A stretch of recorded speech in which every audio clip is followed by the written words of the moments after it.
Mr. Jeff, your VBDL Explorer host, back with another really cool art project for you.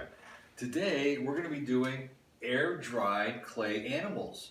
Now, if you've never worked with air-dried clay, it's really simple. You don't need any extra equipment, no kiln, no oven. It's just what it says it is. It's clay that air dries by itself.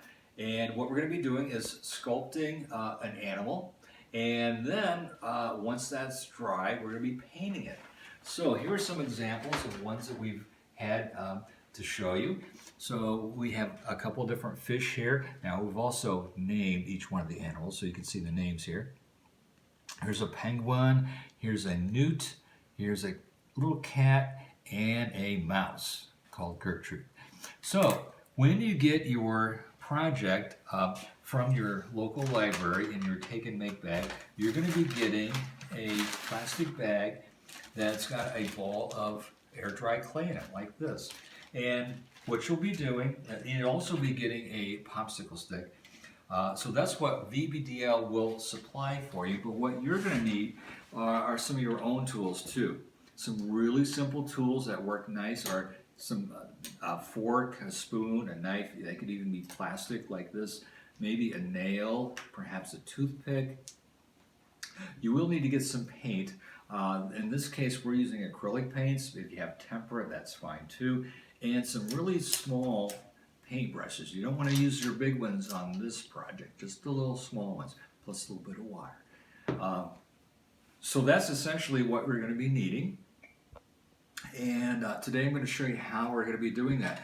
And so we've been talking about the different design elements in our Explorer projects the last couple times. So today we're going to be talking about mass, shape, color, and texture. So mass is the actual volume that the shape is going to take and the space is going to take. So when you get your air dry clay in the bag like this, this is the mass that it is, but then you're going to change that into any kind of shape that you want to think about. And we're going to try to do an animal, okay? So you're going to be using different shapes. You can think in terms of cone, cube, sphere, and cylinder, the basic shapes of art, and then using those as very simple shapes to put together. The color will be the paint we'll be using, and the texture could be any surface design and scratching or alteration that you want to use on the clay itself.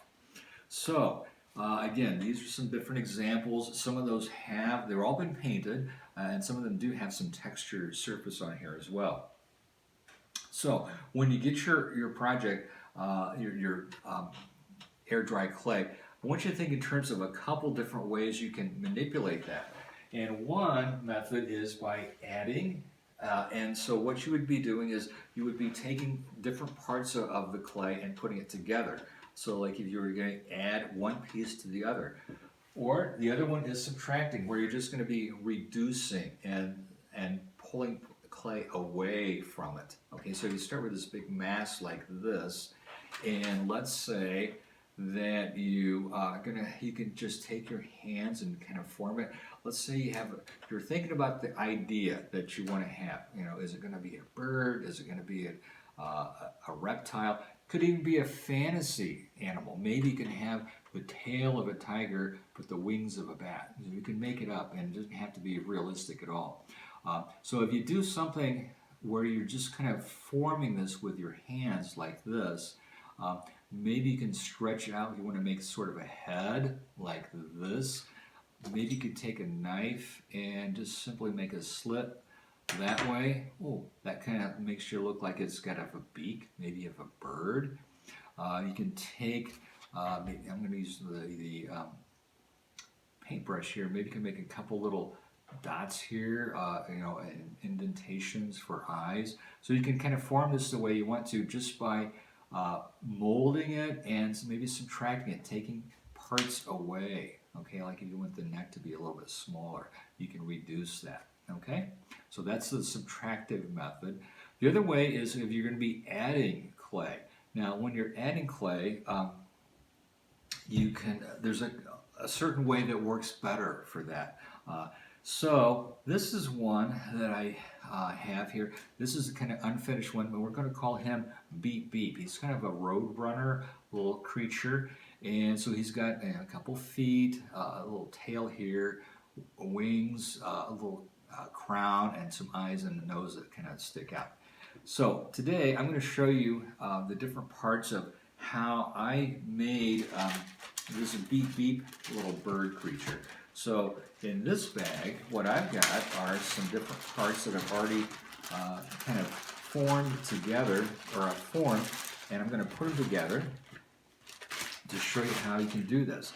So for example, his body is sort of a cone shape. It's a little bit bigger at the bottom and more narrow at the top. So you can simply take some of your clay and kind of roll it like this at an angle, and then kind of form it, maybe press it down until you get maybe that shape that you're looking for here. It doesn't have to be really big.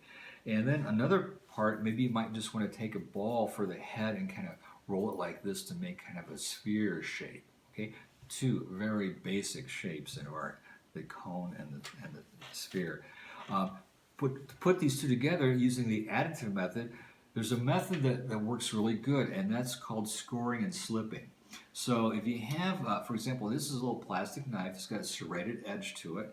And what I'm going to do is I'm going to take this, and the part on the cylinder that is sticking up at the top where I wanted to attach the head, I'm going to take that and just rough that up so it's kind of a rough surface. I'm going to do the same thing to an area on the sphere, okay, and just kind of rough that up. Kind of go back a couple different directions. You can take a brush and just your water that you're going to be using when you get to the paint, and simply just add a little bit of water to those areas, and then just kind of put those two together. Okay, and I'm going to attach that so that rough surface will help you have more of a secure finish, or a secure attachment. And if you get to a point where you might have some things that might fall off after it dries, you can always use some glue to glue it back together, but you want to try to avoid that as much as possible. So here I'm going to put in, I'll just do a couple more. I got some wings here. Let me just rough up the surface of the wing on the inside just a little bit like this, and on here, and you can see I'll do that on the other sides here too. And then I'll add some water and then simply press those together. Okay, so that, and you want to press it really nice and securely so they're going to be attached very well. Okay, so you can start to see how this is going to take shape. If you keep going a step at a time, I've got the feet here, I've got the nose, and let me just do a little bit right here. I'll put the, I got a couple eyes here. Let me just do that really quick, and I'll show you this. The same method. We're just going to score, and put that together with a little bit of water, and then we'll just attach that one here and attach this one here, and just press it down until it feels like it's, you can maybe turn it a little bit and get it nice and secure.